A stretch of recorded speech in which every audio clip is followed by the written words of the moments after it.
Good evening class. আমি সন্তু, তোমরা দেখছো the learning expert 2.0 YouTube channel. তোমাদের সামনে মার্চ মাসে ফুড এসআই অ্যান্ড ক্লার্কশিপের যে এক্সামটা আসতে চলেছে, তার জন্য জিকেজিএস এর ওপর থেকে আজকে 6 নম্বর ক্লাস প্রোভাইড করা হচ্ছে।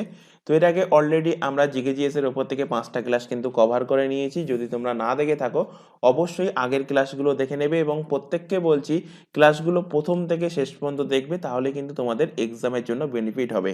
আর আগের ক্লাসগুলো যদি না দেখে থাকো, ওপরে আই বাটনে দেখবে একটা লিঙ্ক শো হচ্ছে, সেটার উপরে ক্লিক করলে প্রিভিয়াস ক্লাসগুলো পরপর সেখানে দেখতে পাবে এবং সেখান থেকে অবশ্যই প্রিভিয়াস ক্লাসগুলো করে নেবে। তো শুরু করছি আজকে জিকেজিএস এর উপর থেকে 6 নম্বর ক্লাস। আজকের ক্লাসের ফার্স্ট কোশ্চেন দেখো, মলি লিমিটেডের চেয়ারম্যান এবং ম্যানেজিং ডিরেক্টর পদে কে নিযুক্ত হয়েছেন? তো মলি লিমিটেডের চেয়ারম্যান এবং ম্যানেজিং ডিরেক্টর পদে নিযুক্ত হয়েছেন সম্প্রতি Ajit Kumar Saxena. Option number D এর কিন্তু সঠিক অ্যান্সার হবে। এই যে মলি লিমিটেডটা কি?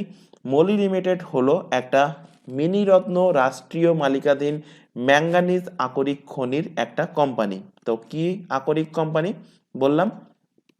ম্যাঙ্গানিজ ম্যাঙ্গানিজ আকরিক ম্যাঙ্গানিজ আকরিক খনিজের একটা কিন্তু কোম্পানি। এর হেডকোয়ার্টার কোথায় অবস্থিত? এই মলি লিমিটেডের এর হেডকোয়ার্টার অবস্থিত নাগপুরে। নাগপুর কোথায়? নাগপুর অবস্থিত মহারাষ্ট্রে। চলে আসো পরের কোশ্চেন।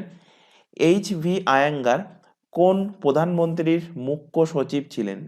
তো এইচ ভি আয়াঙ্গার কোন প্রধানমন্ত্রীর মুখ্য সচিব ছিলেন? তিনি ছিলেন ভারতের প্রথম প্রধানমন্ত্রী জওহরলাল নেহরুর মুখ্য সচিব। অপশন নাম্বার এ এর কিন্তু সঠিক অ্যান্সার হবে। তো এখন যদি কোশ্চেন তোমাদের করা হয়, এখনকার প্রধানমন্ত্রী অর্থাৎ প্রধানমন্ত্রী নরেন্দ্র মোদীর মুখ্য সচিব পদে কে নিযুক্ত আছেন? তো প্রধানমন্ত্রী নরেন্দ্র মোদীর, আমি এখানে লিখছি এন মোদী, তোমরা ফুল লিখে রাখবে। প্রধানমন্ত্রী নরেন্দ্র মোদীর এখন মুখ্য সচিব হিসেবে নিযুক্ত আছেন, তার নাম হলো প্রমোদ কুমার মিশ্রা। প্রমোদ কুমার মিশ্রা হলেন প্রধানমন্ত্রী নরেন্দ্র মোদীর বর্তমান মুখ্য সচিব। এখান থেকে প্রধানমন্ত্রীর প্রসঙ্গ যেহেতু এসছে, এখান থেকে প্রধানমন্ত্রী রিলেটেড কিছু ফ্যাক্ট এখানে তোমাদের রিলেট করাবো। যদি কোশ্চেন দেয় ভারতের প্রথম প্রাইম মিনিস্টার কে? তো ভারতের প্রথম প্রাইম মিনিস্টার হলেন জওহরলাল নেহরু।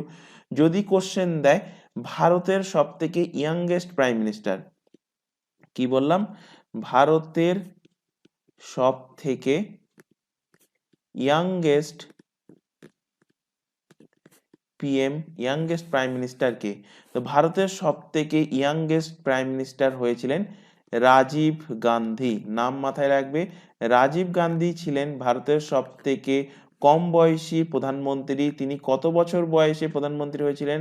তিনি মাত্র 40 বছর বয়সে কিন্তু প্রধানমন্ত্রী হয়েছিলেন এবং এনাকে 1991 সালে এলটিটিই এর দ্বারা এনাকে কিন্তু হত্যা করা হয়েছিল। অর্থাৎ এলটিটিই তারা আত্মঘাতী বোমা নিয়ে এই রাজীব গান্ধীকে কিন্তু তারা মেরেছিলেন। এবার যদি এখান থেকে কোশ্চেন দেয় যে ভারতের প্রথম ফিমেল প্রাইম মিনিস্টার, ভারতের ফার্স্ট মহিলা প্রধানমন্ত্রী কে ছিলেন? তো ভারতের প্রথম মহিলা প্রাইম মিনিস্টার, মহিলা প্রধানমন্ত্রী ছিলেন ইন্দিরা গান্ধী। ইন্দিরা গান্ধী। এছাড়া এখান থেকে কোশ্চেন দিতে পারে যে ভারতের ভারতের প্রথম স্বাধীনতার পরে ভারতের প্রথম কংগ্রেসের মহিলা সভাপতি কে হয়েছেন? তো স্বাধীনতার পরে কংগ্রেসের প্রথম মহিলা সভাপতি কে হয়েছেন? এই হয়েছেন কিন্তু ইন্দিরা গান্ধী। চলে আসো পরের কোশ্চেনে। একটি আলফা কণার ভর কত? একটি বিটা কণার ভর অপেক্ষা বেশি, একটি বিটা কণার ভর অপেক্ষা কম, একটি বিটা কণার ভরের সমান, না এর মধ্যে কোনোটি নয়। তো একটা আলফা কণার ভর কিন্তু সব সময় বেশি বাকি তিনটে কণার থেকে। অর্থাৎ আমরা পড়ে এসেছি কি আলফা, বিটা অ্যান্ড গামা, এই 3টে কণা আমরা পড়ে এসেছি। তো এর মধ্যে সবথেকে ভর বেশি কার? সবথেকে ভর বেশি হলো আলফা কণার। আলফা কণার ভর কত আমরা পড়ে এসেছি? 6.64 × 10⁻27 কেজি হলো এর ভর। বিটা কণার ভর কত? বিটা কণার ভর হলো 9.10 10⁻31 কেজি হলো বিটা কণার ভর। আর গামা কণার কিন্তু কোনো ভর নেই, এটা হলো কিন্তু ভরহীন, এর কোনো কিন্তু ভর নেই। এখান থেকে যদি ভেদন ক্ষমতার প্রসঙ্গ আসে, তাহলে ভেদন ক্ষমতা সব থেকে কম কার? ভেদন ক্ষমতা সব থেকে কম আলফা কণার। আলফা কণার থেকে ভেদন ক্ষমতা একটু বেশি, মানে এর থেকে একটু বেশি হলো বিটা কণার ভেদন ক্ষমতা। আর গামা কণার ভেদন ক্ষমতা কিন্তু সব থেকে বেশি, অর্থাৎ গামা কণা কিন্তু সব থেকে দ্রুত কোনো বস্তুকে ভেদ করে চলে যেতে পারে, অর্থাৎ গামা কণার ভেদন ক্ষমতা বেশি। তো এখানে কোশ্চেন দিয়েছিল আলফা কণার ভর এর মধ্যে কোনটা হবে? তো আলফা কণার ভর বিটা কণার ভর অপেক্ষা বেশি, তো অপশন নম্বর এ এর কিন্তু সঠিক অ্যান্সার হবে। এখানে যেহেতু ভরের প্রসঙ্গ এসে, এখান থেকে একটা কোশ্চেন তোমাদের বহুবার এক্সামে দিয়েছে, সেটা এখান থেকে রিলেট করাবো যে ভর কিসের দ্বারা মাপা হয় আর ভার কিসের দ্বারা মাপা হয়। অনেকবার তোমাদের এক্সামে দিয়েছে। তো ভর মাপা হয় সাধারণ তুলা যন্ত্রে। ভর মাপা হয় কিসে? সাধারণ তুলা যন্ত্রের দ্বারা ভর মাপা হয়। আর ভার মাপা হয় কিসের দ্বারা? ভার মাপা হয় স্প্রিং তুলা যন্ত্রে। কোশ্চেনটা মাথায় রাখবে, ইম্পর্টেন্ট কোশ্চেন, অনেকবার এক্সামে দিয়েছে। ম্যাক্সিমাম ক্যান্ডিডেট কিন্তু এটা জানা সত্ত্বেও কিন্তু গুলিয়ে ফেলে। চলে আসো পরের কোশ্চেন। নিচের কোনটি নিকোটিনের মাত্রা বাড়ায়? তামাক, পান, সুপারি না লেবুর রস? তো নিকোটিন কিসে পাওয়া যায়? নিকোটিন পাওয়া যায় তামাকে সব থেকে বেশি। অপশন নাম্বার এ এর কিন্তু সঠিক অ্যান্সার হবে। তাহলে নিকোটিনের উৎস কি? নিকোটিনের উৎস হলো তামাক। এখান থেকে আরো দুটো তিনটে কোশ্চেন তোমাদের করিয়ে দেবো। যদি কোশ্চেন দেয় মরফিন, মরফিন কিসের থেকে পাওয়া যায়? যদি কোশ্চেন দেয় কুইনাইন, ম্যালেরিয়ার প্রতিষেধক কুইনাইন, এটা কিসের থেকে পাওয়া যায়? যদি কোশ্চেন দেয় যে রেসারপিন, রেসারপিন কিসের থেকে পাওয়া যায়? তো এগুলো কিন্তু এক্সামে কোশ্চেন আসতে পারে, তো মাথায় রাখবে। মরফিন পাওয়া যায় কিসের থেকে? মরফিন পাওয়া যায় আফিম গাছ থেকে। আফিম গাছ থেকে পাওয়া যায় মরফিন। কুইনাইন যেটা হলো ম্যালেরিয়ার প্রতিষেধক, সেটা কিসের থেকে পাওয়া যায়? সেটা পাওয়া যায় সিনকোনা গাছ থেকে কুইনাইন পাওয়া যায়। আর রেসারপিন পাওয়া যায় কিসের থেকে? রেসারপিন পাওয়া যায় সর্পগন্ধা গাছের ছাল থেকে পাওয়া যায় কি? রেসারপিন। তো তোমাদের যে এক্সট্রা ফ্যাক্টগুলো লেখানো হচ্ছে, এগুলো কিন্তু অবশ্যই খাতায় নোট ডাউন করবে, কারণ এগুলো তোমরা পিডিএফ আকারে ডাউনলোড করতে পারবে না। শুধুমাত্র কোশ্চেন অ্যান্সার যেটা আছে সেটাই শুধুমাত্র পিডিএফ আকারে ডাউনলোড করতে পারবে। কিভাবে ডাউনলোড করতে পারবে? নিচে যে টেলিগ্রাম লিঙ্কটা দেখতে পাচ্ছ @theLearningExpertSD, এই টেলিগ্রাম লিঙ্কে জয়েন হয়ে যাও। এই টেলিগ্রামের মধ্যেই কিন্তু তোমাদের সমস্ত রকম ক্লাসের পিডিএফ প্রোভাইড করা আছে। টেলিগ্রাম যদি জয়েন না হতে পারো, তো এই ক্লাসের ডেসক্রিপশন বক্সটা ফলো করো, সেখানে কিন্তু টেলিগ্রামের লিঙ্কটা সরাসরি দেওয়া আছে। সেটার উপরে ক্লিক করলেও সরাসরি তোমরা টেলিগ্রামে জয়েন হতে পারবে এবং সেখান থেকে প্রতিটা ক্লাসের পিডিএফ তোমরা ডাউনলোড করতে পারবে। চলে আসো পরের কোশ্চেন। আচ্ছা, এখানে তোমাদের একটা ছোট ইনফরমেশন দেওয়ার আছে। তোমরা এখানে যে সমস্ত এক্সামের নামগুলো দেখতে পাচ্ছ, তো এই সমস্ত এক্সামের জন্য কিন্তু আমাদের এই চ্যানেলে সম্পূর্ণ ফ্রিতে কিন্তু প্রতিটা এক্সামের জন্য লাইভ ক্লাস চলছে। লাইভ ক্লাস যদি অ্যাটেন্ড না করতে পারো, ক্লাস থেকে যায় রেকর্ডেড ফরম্যাটে, সুতরাং পরবর্তীতেও তোমরা ক্লাসগুলো দেখতে পারবে। তো ফার্স্ট লাইনে যে এক্সামগুলোর নাম লেখা আছে, এগুলো মূলত কন্ডাক্ট করে পাবলিক সার্ভিস কমিশন, তো এর উপরে আমাদের ফার্স্ট ব্যাচ ক্রিয়েট করা আছে। সেকেন্ডে যে দুটো এক্সামের লাইন এখানে লেখা আছে, তো এই এক্সামগুলো মূলত পুলিশের এক্সাম, তো এর জন্য আমাদের সেকেন্ড ব্যাচ ক্রিয়েট করা আছে। আর থার্ড ব্যাচটা মূলত এসএসসি অর্থাৎ স্টাফ সিলেকশন কমিশন যে এক্সামগুলো করায়, CGL, GD constable, CHSL, MTS, তো এই সমস্ত এক্সামের উপর বেস করে আমাদের থার্ড ব্যাচ ক্রিয়েট করা আছে। তো তোমাদের এই সমস্ত ব্যাচে কিন্তু সমস্ত রকম ইনফরমেশন প্রোভাইড করা হয় এক্সাম ওরিয়েন্টেড, বা কখন কোন ক্লাস হবে, কোন দিন কোন ক্লাস হবে, সমস্ত রকম ইনফরমেশন কিন্তু তোমাদের এই সমস্ত ব্যাচে, এই সমস্ত গ্রুপে কিন্তু প্রোভাইড করা হয়। তো এই সমস্ত গ্রুপে যদি অ্যাড হতে চাও, নিচে যে হোয়াটসঅ্যাপ নাম্বারটা দেখতে পাচ্ছ, এই নাম্বারে আমাদেরকে হোয়াটসঅ্যাপে ইনফর্ম করো, তাহলে কিন্তু তোমাদেরকে নির্দিষ্ট ব্যাচে সেখান থেকে অ্যাড করিয়ে নেওয়া হবে এবং তোমাদেরকে সেখান থেকে গাইড করা হবে যে কিভাবে ক্লাসগুলো করবে। মাথায় রাখবে এই চ্যানেলে ক্লাস করার জন্য কোনো রকম ফিস লাগে না, অ্যাডমিশন নেওয়ার জন্যও কিন্তু কোনো রকম ফিস লাগে না। তো তোমরা এখন বর্তমানে যে চ্যানেলটাতে ক্লাস করছো, চ্যানেলের নাম হলো দ্য লার্নিং এক্সপার্ট 2.0। এই চ্যানেলেই প্রতিটা এক্সামের জন্য তোমাদের জিকে জিএস এর মধ্যেই কভার করানো হবে, তারপর কারেন্ট অ্যাফেয়ার্সের ক্লাস এর মধ্যেই কভার হবে, রিজনিংয়ের ক্লাস অ্যান্ড ইংলিশের ক্লাস, প্রতিটা ক্লাস কিন্তু এই চ্যানেল থেকেই করতে পারবে। এখানে একটা কথা বলে রাখি, যেহেতু এই ব্যাচটা ফুড এসআই স্পেশাল ব্যাচ, তো ফুড এসআইয়ের জন্য যারা প্রিপারেশান নিচ্ছ তাদেরকে একটা কথা বলবো, তোমরা এই চ্যানেলের প্লে লিস্ট অপশানে চলে আসবে। চ্যানেলটা ওপেন করে প্লে লিস্ট অপশানে এসে দেখবে এখানে কেপিএসআই সার্জেন্টের জন্যও কিন্তু তোমাদের একটা ক্লাস চলছে। তো এই ক্লাসগুলোও কিন্তু দেখবে। এর পাশাপাশি কারেন্ট অ্যাফেয়ার্সের যে জুলাই থেকে ডিসেম্বর মাস পর্যন্ত ক্লাসটা চলছে, এই ক্লাসটাও দেখবে। কারণ তোমরা জানো যে তোমাদের 50টা জিকেজিএস এর কোশ্চেন আসবে এই ফুড এসআইয়ের এক্সামে, এবং 50টা জিকেজিএস এর কোশ্চেনের মধ্যে কমপক্ষে 12 থেকে 15টা কোশ্চেন কিন্তু তোমাদের কারেন্ট অ্যাফেয়ার্স থাকবে। এবং এই জুলাই থেকে ডিসেম্বরের আগে জানুয়ারি থেকে জুন মাস পর্যন্ত কারেন্ট অ্যাফেয়ার্সের সেশন কিন্তু অলরেডি কমপ্লিট হয়ে গেছে। তো সেটাও কিন্তু এই চ্যানেলের প্লে লিস্টের মধ্যে আছে, তো সেই ক্লাসগুলোও কিন্তু তোমরা অবশ্যই করে নেবে। এছাড়া এখানে আরেকটা ইনফরমেশন দেওয়ার আছে, ম্যাথের ক্লাস করার জন্য আমাদের কিন্তু আরেকটা চ্যানেল ওপেন করা হয়েছে। চ্যানেলের নাম হলো ম্যাথস বাই সন্তু স্যার। এই চ্যানেলে কিন্তু ম্যাথের ক্লাস অলরেডি শুরু হয়ে গেছে, তাই প্রত্যেককে বলছি চ্যানেল দুটোকে সাবস্ক্রাইব করে রাখো এবং তোমাদের সামনে যে সমস্ত এক্সামগুলোর জন্য তোমরা টার্গেট করেছো সেই এক্সামের জন্য সম্পূর্ণ ফ্রিতে এই চ্যানেল থেকে প্রিপারেশনগুলো নিতে থাকো। চলে আসো পরের কোশ্চেন। ভারতে মহানগর হিসাবে পরিগণিত হতে গেলে কোনো শহরে লোক সংখ্যা কত বেশি হতে হবে, কত লক্ষের বেশি লোক সংখ্যা হতে হবে? তো মহানগর হতে গেলে 10 লক্ষ প্লাস, 10 লাখ প্লাস কিন্তু লোক সংখ্যা হতে হবে। তো 10 লক্ষের বেশি লোক সংখ্যা হতে হবে। তো অপশন নাম্বার এ এর কিন্তু সঠিক অ্যান্সার হবে। 10 লক্ষের বেশি লোক সংখ্যা হলে সেই শহরকে আমরা কি বলবো? সেই শহরকে আমরা বলবো মহানগর।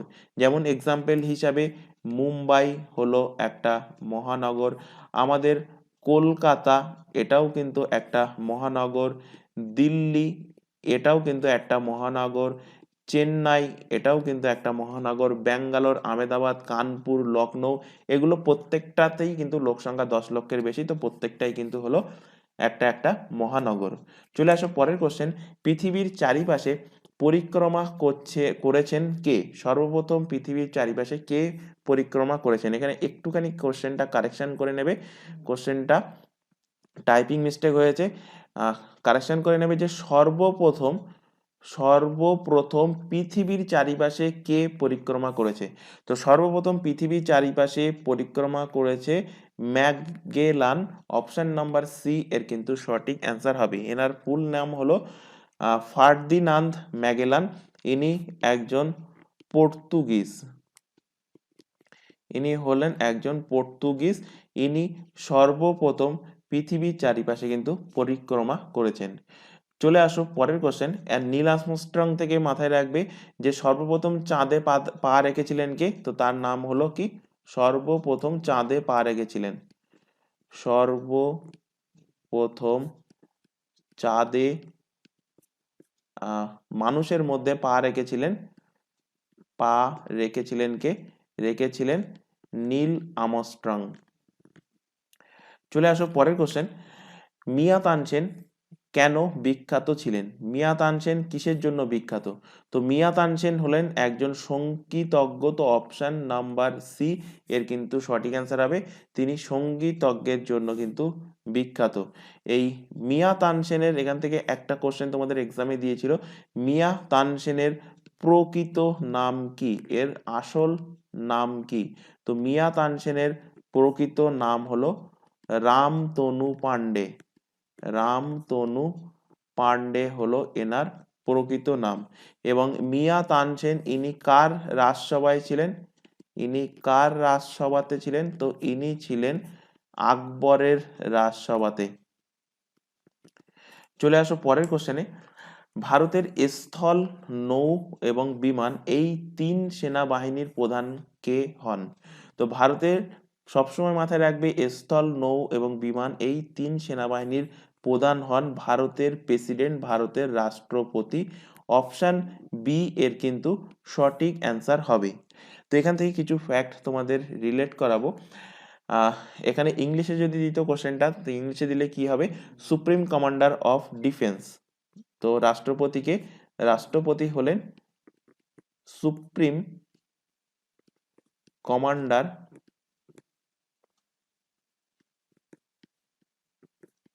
Of defence.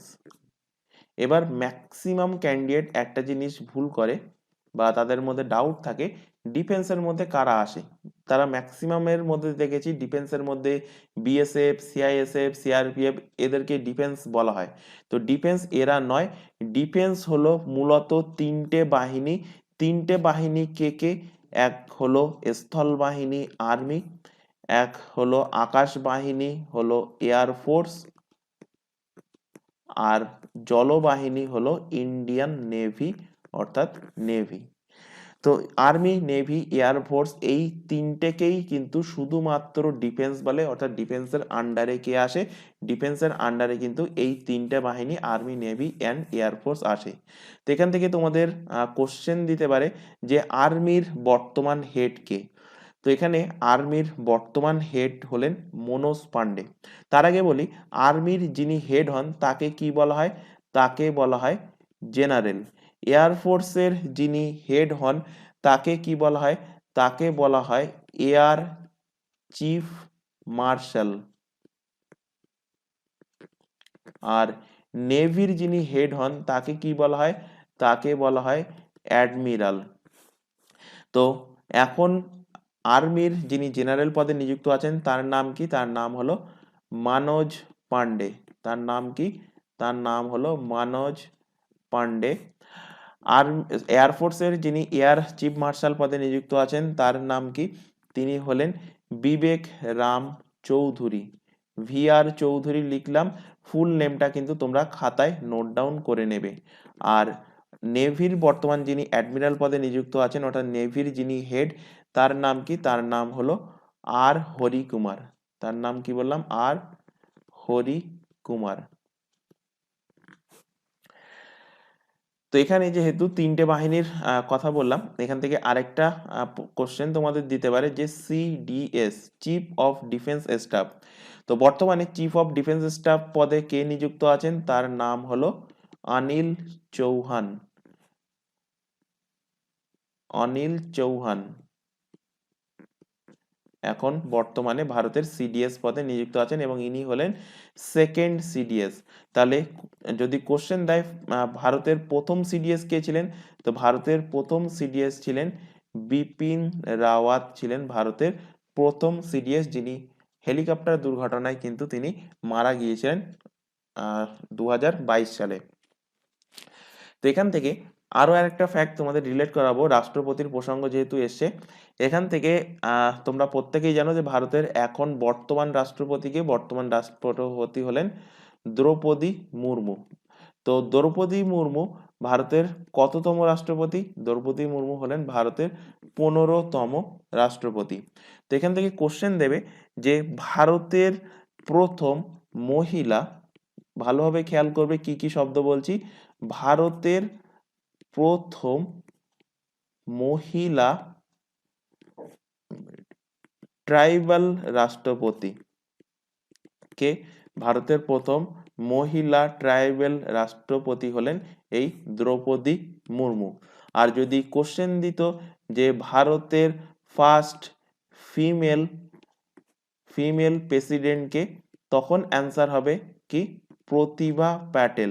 তাহলে প্রতিভা প্যাটেলের পরে ইনি কিন্তু দ্বিতীয় মহিলা রাষ্ট্রপতি। আর যদি কোশ্চেন দেয় ভারতের প্রথম মহিলা ট্রাইবাল রাষ্ট্রপতি, তখন অ্যান্সার হয়ে যাবে দ্রৌপদী মুর্মু এবং এর পাশাপাশি ইনি হলেন second female prime minister.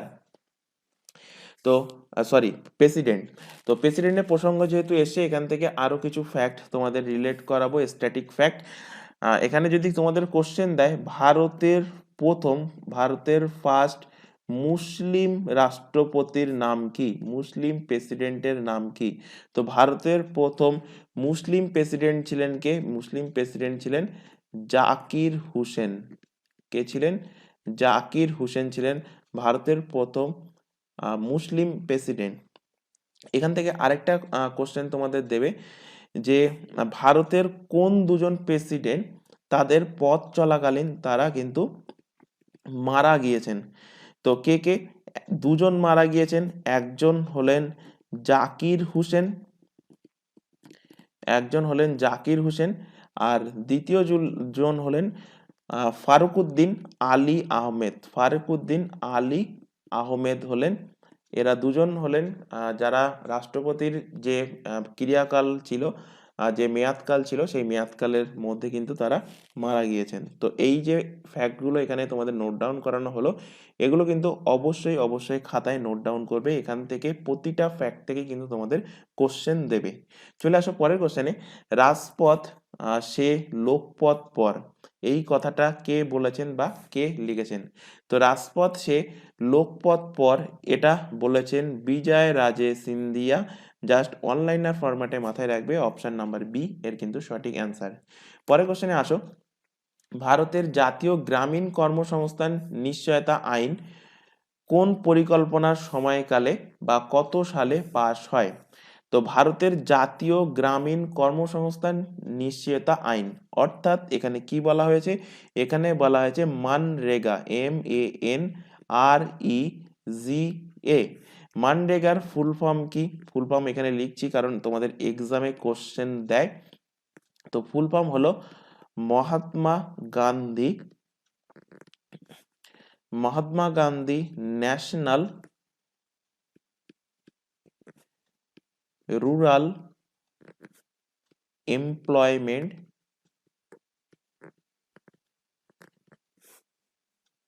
Guarantee act.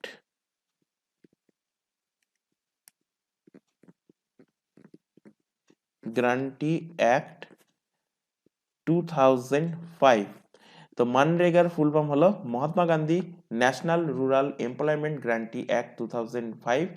এই পরিকল্পনা, এই যে অ্যাক্টটা, এটা কোন পরিকল্পনাতে আনা হয়েছিল? তো এটা আনা হয়েছিল কোন পরিকল্পনাতে? এটা আনা হয়েছিল 10ম পরিকল্পনাতে 2005 সালে।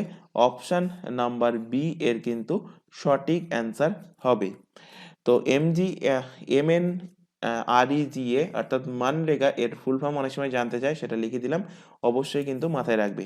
এই যে মানরেগার কনসেপ্টটা, এটা সর্বপ্রথম প্রস্তাবিত হয়েছিল কত সালে? সর্বপ্রথম প্রস্তাবিত হয়েছিল কিন্তু 1991 সালে। কার সময়? পিভি নারাসিমহা রাও এনার সময় কিন্তু সর্বপ্রথম এই মানরেগার কথা উঠেছিল, প্রস্তাবিত হয়েছিল।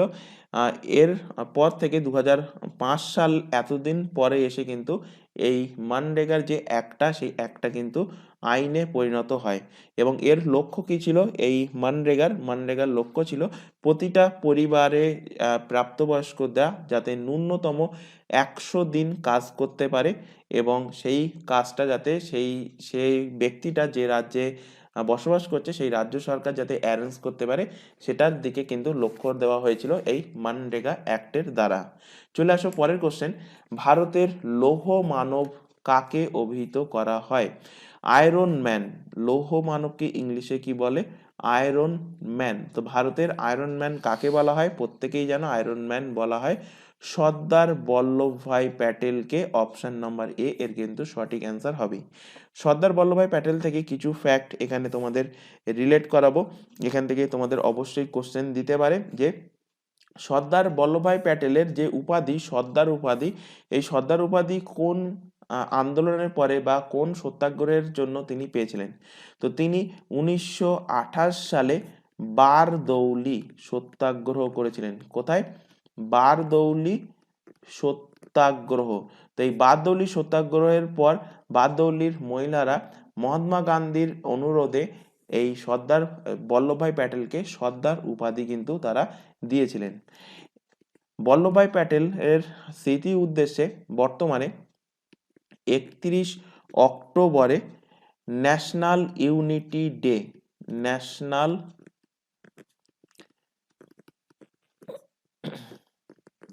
ন্যাশনাল ইউনিটি ডে অর্থাৎ জাতীয় একতা দিবস কিন্তু পালন করা হয়। কবে পালন করা হয়? 31 অক্টোবরে পালন করা হয়।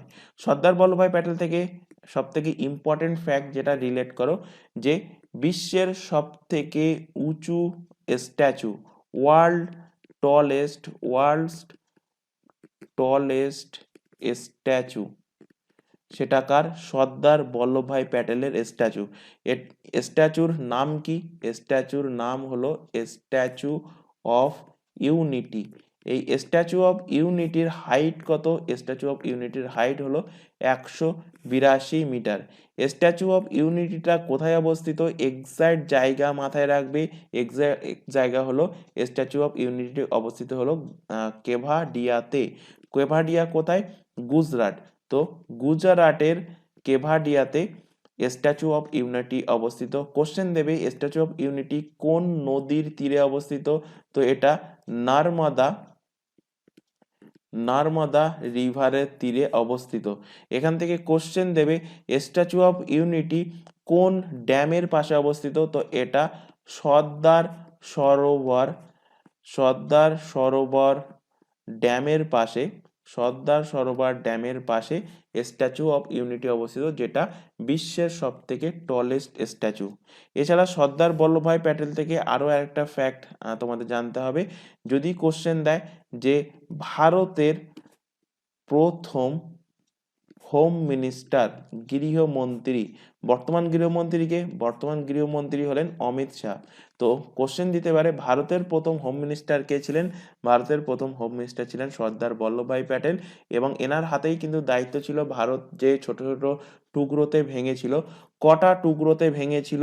কোশ্চেন দেবে, এক্সাক্ট ভ্যালু মাথায় রাখবে। 562টা অঙ্গরাজ্যে বা 562টা ছোট ছোট রাজ্যে কিন্তু ভারত ভেঙেছিল। সেই 562টা রাজ্যকে একীভূত করেছিল সর্দার বল্লভভাই প্যাটেল। কিন্তু 15 আগস্ট 1947 সালের মধ্যে তিনটে মাত্র রাজ্যকে একীভূত করতে পারেনি। সেই তিনটে রাজ্য কে কে? জুনাগড়, হায়দ্রাবাদ আর কাশ্মীর। এই তিনটেকে একীভূত করতে পারেনি, কিন্তু পরবর্তীতে এই তিনটেকে ভারতের মধ্যে যুক্ত করে নেওয়া হয়েছিল। তো এখান থেকে কোশ্চেন দেবে যে স্বাধীনতার আগে এই সর্দার বল্লভভাই প্যাটেল কতগুলো রাজ্যকে একীভূত করেছিলেন? তো 562টা রাজ্যকে তিনি কিন্তু একীভূত করেছিলেন। চলে আসো পরের কোশ্চেনে। কাকে লোকনায়ক অভিহিত করা হয়? অর্থাৎ লোকনায়ক এই উপাধিটা কার?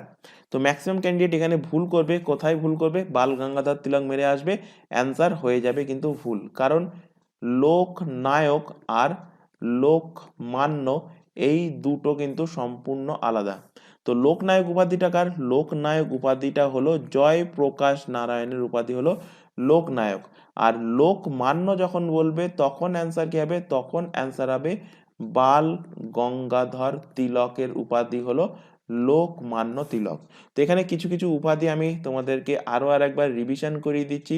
যদি কোশ্চেন দেয় যে রাষ্ট্রগুরু উপাধিটা কার? তো রাষ্ট্রগুরু উপাধি হলো সুরেন্দ্রনাথ ব্যানার্জির উপাধি হলেন রাষ্ট্রগুরু। যদি কোশ্চেন দেয় যে সর্দার উপাধিকার, তো এক্ষুনি বললাম বল্লভভাই প্যাটেলের উপাধি হলো সর্দার। আর যদি কোশ্চেন দেয় যে পাঞ্জাব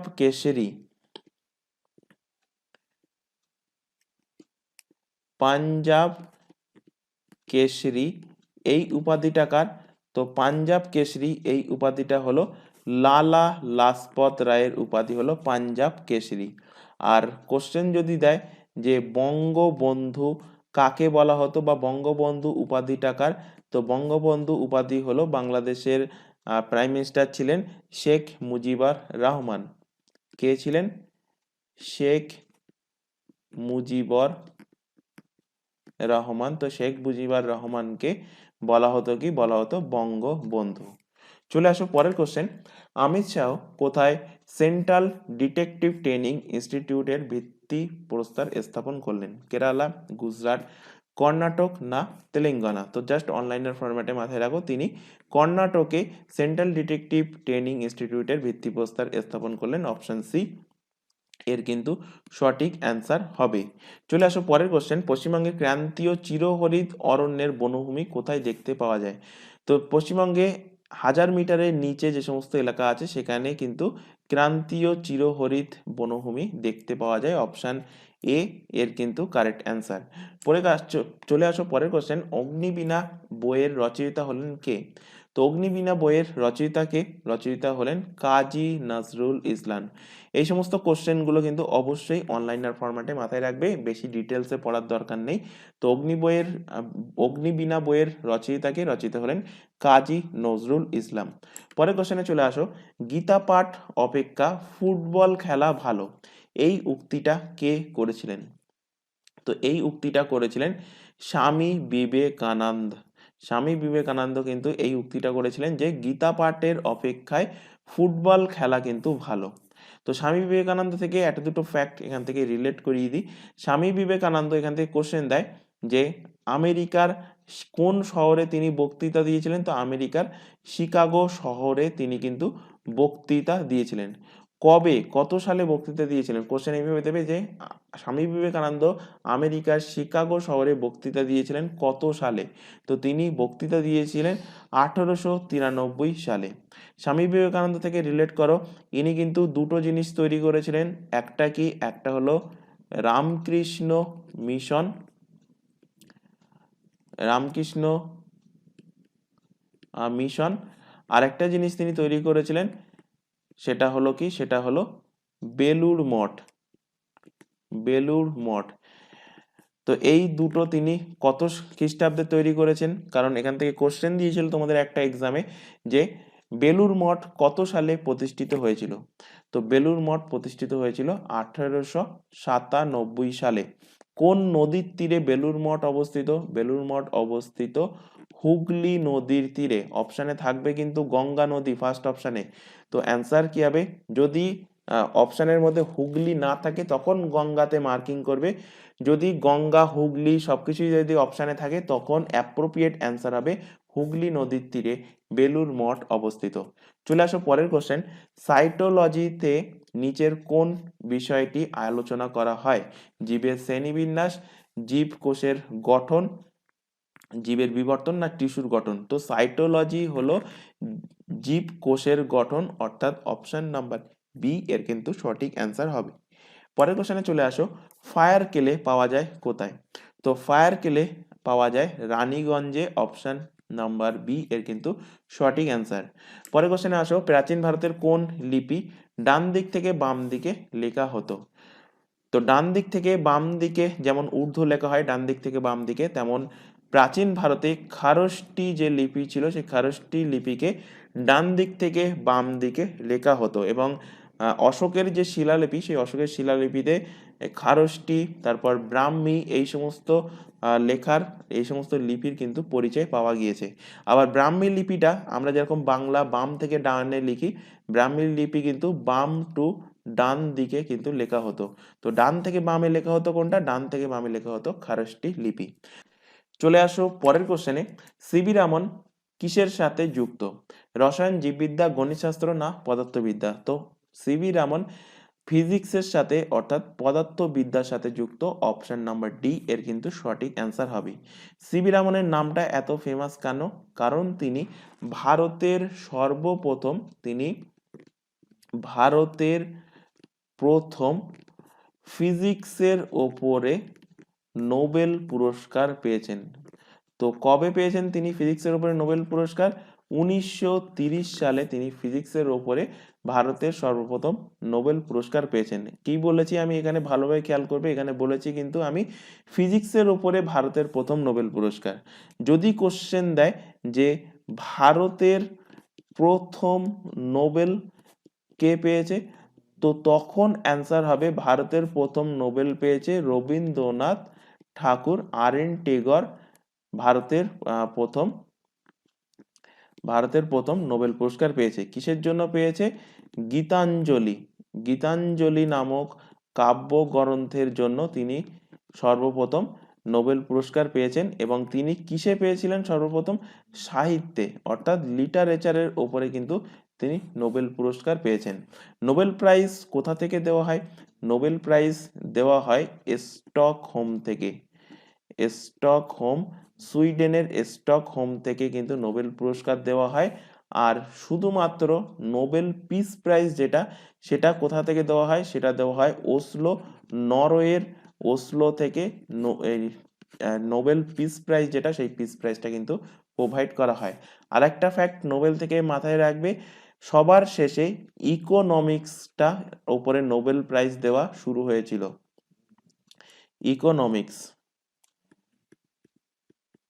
ইকোনমিক্সের উপরে নোবেল প্রাইজটা কিন্তু সবার শেষে দেওয়া শুরু হয়েছিল। তো যাই হোক, সিবি রামানের ওপরে এখানে আলোচনা করছিলাম। সিবি রামান ফিজিক্সের উপরে কিন্তু সর্বপ্রথম নোবেল পেয়েছেন কবে? 1930 সালে। কেন তিনি ফিজিক্সের উপরে নোবেল পেয়েছেন? কারণ আলোর বিচ্ছুরণের ওপর সূত্র তিনি আবিষ্কার করেছিলেন। কি আবিষ্কার করেছিলেন? আলোর বিচ্ছুরণ। তো তার জন্য কিন্তু ফিজিক্সের ওপরে সিবি রামানকে নোবেল পুরস্কার দেওয়া হয়েছিল আলোর বিচ্ছুরণ অর্থাৎ রামান এফেক্ট। রামান এফেক্ট তিনি আবিষ্কার করেছিলেন। তো কোশ্চেন দেয় রামান এফেক্ট কে আবিষ্কার করেছিলেন? তো অ্যান্সার হবে রামান এফেক্ট আবিষ্কার করেছিলেন সিভি রামান। চলে আসো পরের কোশ্চেনে, কাদের আমলে এলিফ্যান্টা গুহা চিত্র রচিত হয়েছিল? রাষ্ট্রকূট, চালুক্য, সাতবাহন না বাকাটাক? তো এলিফ্যান্টা গুহা চিত্র এটা রচিত হয়েছিল কাদের আমলে? রাষ্ট্রকূটের আমলে। অপশন এ এর কিন্তু সঠিক অ্যান্সার হবে। এই এলিফ্যান্টা গুহা চিত্রে মূলত কোন দেবতার এখানে পুজো করা হতো? তো এখানে মূলত হিন্দু দেবতা শিবের পুজো করা হতো।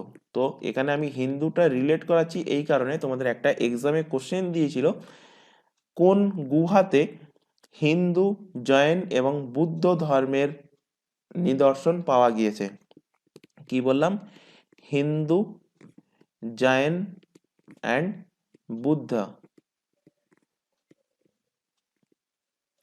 বুদ্ধিস্ট। তো হিন্দু, জৈন, বুদ্ধিস্ট এই তিনটে ধর্মের নিদর্শন পাওয়া গিয়েছে কোন গুহাতে? অপশানে ছিল এলিফ্যান্টা, ছিল ইলোরা, ছিল অজন্তা। তো এটা পাওয়া গিয়েছে কোথায়? এটা পাওয়া গিয়েছে ইলোরা কেভে। ইলোরা গুহাতে কিন্তু এই হিন্দু, জৈন এবং বুদ্ধ ধর্মের নিদর্শন পাওয়া গিয়েছে। এবং ইলোরা কেভ কে নির্মাণ করেছে? তো এটা নির্মাণ করেছে রাষ্ট্রকূট বংশরা ইলোরা কেভ নির্মাণ করেছে। আর এখানে বাকি থাকছে কোনটা? বাকি থাকছে অজন্তা। অজন্তা গুহার নির্মাণ কে করেছিল? অজন্তা গুহার নির্মাণ করেছিল সাতবাহন এবং চালুক্য বংশ মিলে। সাতবাহন ও চালুক্য উভয়রা মিলেই কিন্তু এই অজন্তা গুহার নির্মাণ করেছিল এবং অজন্তা গুহাটা ছিল মূলত বুদ্ধিস্টদের জন্য। তো এখানে এই কোশ্চেনটা এক্সামে দিয়েছিল ইলোরা কেভ থেকে, তাই এখান থেকে আমি প্রত্যেকটা কেভ কোন ধর্মের সাথে যুক্ত সেটা কিন্তু আলোচনা করে দিলাম। এবং এই তিনটে গুহাই কোথায় অবস্থিত? এই তিনটে গুহাই কিন্তু অবস্থিত বর্তমানে মহারাষ্ট্রে। তো এলিফ্যান্টা গুহা কারা রচিত করেছিল? কারা আমলে রচিত হয়েছিল? তো এলিফ্যান্টা গুহাটা তৈরি হয়েছিল রাষ্ট্রকূটদের আমলে। চলে আসো পরের question, man of blood and iron কে? তো man of blood of iron হলেন কে? হলেন বিসমার্ক। অপশন এ এর কিন্তু সঠিক অ্যান্সার। পরের কোশ্চেনে চলে আসো, পশ্চিমবঙ্গের নর ওয়েস্টার বলা হয় কোন ঝড়কে? তো পশ্চিমবঙ্গের কাল বৈশাখীকে বলা হয় নর oyster. Very very important question, already কিন্তু এই কোশ্চেনটা বহুবার এক্সামে দিয়েছে।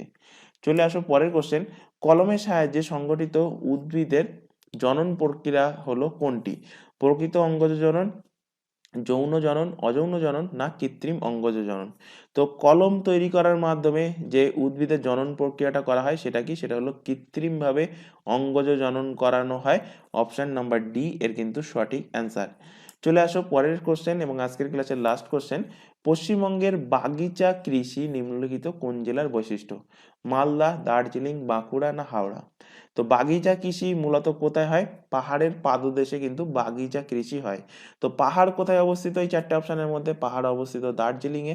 তো অ্যান্সার হয়ে যাবে কি দার্জিলিংয়ে বাগিচা কৃষি দেখতে পাওয়া যায় পশ্চিমবঙ্গে, অপশন বি এর কিন্তু কারেক্ট অ্যান্সার। তো আজকের ক্লাসে যে 25টা কোশ্চেন পড়ানো হলো, আশা করি প্রত্যেকটা কোশ্চেন তোমাদের ক্লিয়ার হয়েছে। যদি কোথাও ডাউট থেকে থাকে অবশ্যই কমেন্ট বক্সে কমেন্ট করে জানাবে। আর ক্লাস ভালো লাগলে ক্লাসটাকে অবশ্যই লাইক করবে, তোমার বন্ধু বান্ধবের মধ্যে শেয়ার করবে যারা পাবলিক সার্ভিস কমিশনের ফুড এসআই, ক্লার্কশিপ, মিসলেনিয়াস এই সমস্ত এক্সামের জন্য বা আদার্স অন্যান্য কোনো এক্সামের জন্য প্রিপারেশন নিচ্ছে। তো আজকের ক্লাস এখানে শেষ করছি। আজকের ক্লাস এই পর্যন্ত। নেক্সট দেখা হবে পরবর্তী ক্লাস নিয়ে। Thank you.